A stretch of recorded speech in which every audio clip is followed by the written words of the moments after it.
Hello friends, সবাইকে welcome জানাই নতুন একটি ভিডিওতে। এই মুহূর্তে যে গুরুত্বপূর্ণ আপডেটটির দিকে আমরা নজর রাখবো সেটি হচ্ছে প্রাথমিক শিক্ষা পর্ষদ আজ বিভিন্ন মামলায় ফাঁসতে চলেছে কলকাতা হাইকোর্ট থেকে। কিভাবে ফাঁসবে, কি বিপদ আছে আজ পর্ষদের, কি অর্ডার আসতে পারে, বিস্তারিত থাকবে এই ভিডিওর মধ্যে। চলুন বিস্তারিত আমরা জেনে নিই, কোনো রকম স্কিপ না করে শেষ পর্যন্ত দেখার অনুরোধ রইল। তো আজ 24শে জুলাই 2024 তারিখে মাননীয় বিচারপতি অমৃতা সিনহা তার বেঞ্চে একটি গুরুত্বপূর্ণ মামলার শুনানির জন্য উঠতে চলেছে। 2014 সালের প্রাথমিক টেট থেকে 2016 সালে যে রিক্রুটমেন্ট প্রসেসটা কন্ডাক্ট করেছিল প্রাথমিক শিক্ষা পর্ষদ, সেই রিক্রুটমেন্ট প্রসেসের সূত্র ধরেই এই মামলার সূত্রপাত।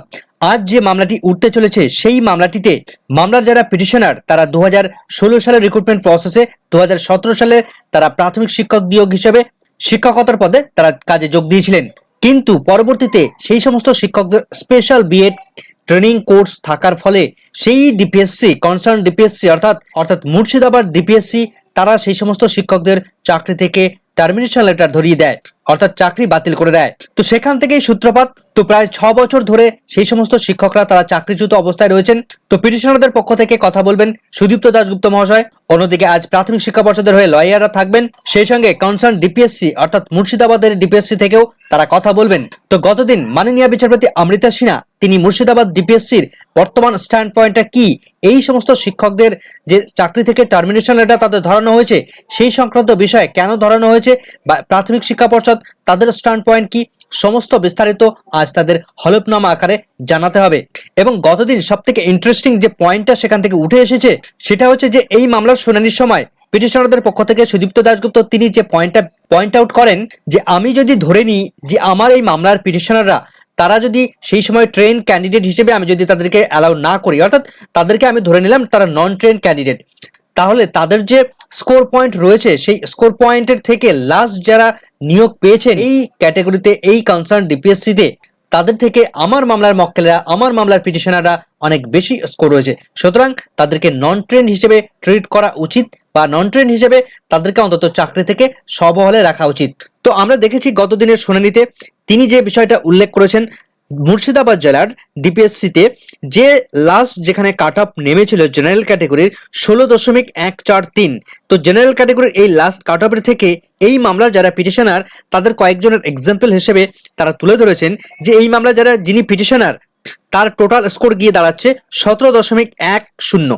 অন্যদিকে আরেকজন পিটিশনারের তার 17.52, অন্যদিকে আরেকজন পিটিশনারের 17.092, অর্থাৎ জেনারেল ক্যাটাগরির লাস্ট কাট অফের থেকে এই সমস্ত মামলার পিটিশনারদের অনেক বেশি মার্কস রয়েছে, সুতরাং তারা জেনারেল ক্যাটাগরির মধ্যেই চাকরি পেয়ে যাবেন।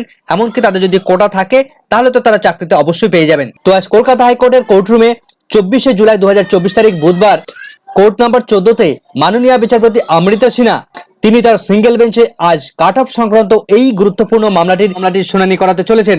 তো এই মামলার যারা পিটিশনার রয়েছেন তাদের নিয়ে এই ডিপিএসসি মুর্শিদাবাদ ডিপিএসসি তাদের বর্তমান অবস্থান পয়েন্ট কি এবং অন্যদিকে প্রাথমিক শিক্ষা পর্ষদের বর্তমান অবস্থান কি সেটা তাদের দুটো হলফনামা আকারে জমা দিতে হবে। তো সেই হলফনামা দেওয়ার সঙ্গে সঙ্গেই মাননীয় বিচারপতি তিনি কিন্তু আজ ফাইনাল ফাইন্ডিং এ চলে আসবেন। গতদিনই মাননীয় বিচারপতি তিনি বুঝে গিয়েছিলেন যে যেহেতু লাস্ট যে কাট অফ ছিল জেনারেলের যে কাট অফ সেই কাট অফের থেকে এই মামলার পিটিশনাররা তাদের মার্কস বেশি থাকার ফলে তাদের তো অবশ্যই চাকরিতে থাকা উচিত। যদিও এই কাট অফের মামলাটি ইতিপূর্বেই পূর্বের বেঞ্চে আটকে ছিল প্রাথমিকে 32,000 নন ট্রেন শিক্ষকদের যে চাকরি বাতিল সংক্রান্ত মামলা সেই মামলার পরিপ্রেক্ষিতে। তার কারণ এই মামলার পিটিশনারদের যদি তাদের ট্রেনিংটাকে উইথড্র করে নেওয়া হয়, যদি নন ট্রেন হিসেবে ট্রিট করা হয়, তাহলে বর্তমানে এই মুহূর্তে দাঁড়িয়ে তাদের চাকরি যদি দেওয়াও হতো তাহলে তারা চাকরি থেকে বাতিল অবস্থায় থাকতেন। তো সেক্ষেত্রে নন ট্রেন যে সমস্ত শিক্ষকরা রয়েছেন 32,000 যে মামলা সেই মামলার উপর সম্পূর্ণভাবে নির্ভর করছে এই মামলাটি, এটা কিন্তু এর পূর্বের বেঞ্চ তিনি নির্দেশ দিয়েছিলেন। তো সুদীপ্ত দাশগুপ্ত তিনি কিন্তু গতদিন তিনি আবেদন জানিয়েছিলেন যে যেহেতু এই মামলার পিটিশনাররা তারা দীর্ঘ 6 বছর ধরে চাকরিচ্যুত অবস্থায় রয়েছেন, সুতরাং এই মামলার পিটিশনাররা তারা কতদিন ধরে চাকরিচ্যুত অবস্থায় থাকতে পারেন। 32,000 নন ট্রেন যে মামলা সেই মামলা থেকে এই মামলাটিকে অন্তত অব্যাহতি দেওয়া হোক, এই মামলার বিস্তারিত শুনানি করিয়ে এই মামলার পিটিশনারদের চাকরিতে ফিরিয়ে দেওয়া হোক, এমনটাই তিনি দাবি করেছিলেন। তো দেখা যাক মাননীয় বিচারপতি অমৃতা সিনহা তিনি আজ কোন দিকে এগোন, 32,000 মামলা মীমাংসা হওয়া পর্যন্ত ওয়েট করতে বলেন নাকি আজই মীমাংসা করে দেন, সেদিকে আমাদের নজরে থাকবে কলকাতা হাইকোর্টে। তবে এই মামলার ফাইন্ডিংস ইতিপূর্বে কিন্তু আমরা বুঝতে পারছি যে কোন দিকে এগোতে চলেছে, কেননা যেহেতু পিটিশনারদের কাট অফ মার্কস অনেক বেশি আছে, অর্থাৎ টোটাল স্কোর পয়েন্ট কাট অফের থেকে অনেক বেশি আছে, সেই জন্য তাদের চাকরি থেকে কখনোই বরখাস্ত করা যাবে না বা তাদের চাকরিতে সবহলে রাখবেন, এটুকু কিন্তু নিশ্চিতভাবে বলা যেতে পারে। তবে এখানে আরেকটি গুরুত্বপূর্ণ বিষয় না বললেই নয়, দীর্ঘদিন ধরে কলকাতা হাইকোর্টে বিভিন্ন রকমের মামলার মধ্যে এই কাট অফ সংক্রান্ত গুরুত্বপূর্ণ মামলা বিভিন্ন বেঞ্চে বিভিন্ন সময় বিভিন্ন হ্যাপাজেটলি মামলা কিন্তু ইতিমধ্যেই আমরা দেখতে পেয়েছি, বিভিন্ন সময় শুনানি চলছে। তো এই মামলায় যদি এই মামলার পিটিশনাররা তারা যদি চাকরি সবহলে পেয়ে যান বা চাকরি পুনরায় নন ট্রেন হিসেবে চাকরি পেয়ে যান এই কাট অফের উপর নির্ভর করে, তাহলে বাদবাকি যে সমস্ত কাট অফ মামলা রয়েছে তার সম্পূর্ণ মামলাগুলোর বেস কিন্তু আজই নির্মিত হয়ে যাবে, তার বীজ কিন্তু আজ বপন করে দিয়ে যাবেন মাননীয় বিচারপতি অমৃতা সিনহা। তো দেখা যাক আজ কি কি আপডেট উঠে আসে, সেদিকে আমাদের নজর থাকবে। আপাতত এই ভিডিওটি ভালো লাগলে অবশ্যই একটু লাইক এবং কমেন্ট করে যাওয়ার অনুরোধ রইল। ভিডিওটি সম্পূর্ণ দেখার জন্য সকলকে ধন্যবাদ।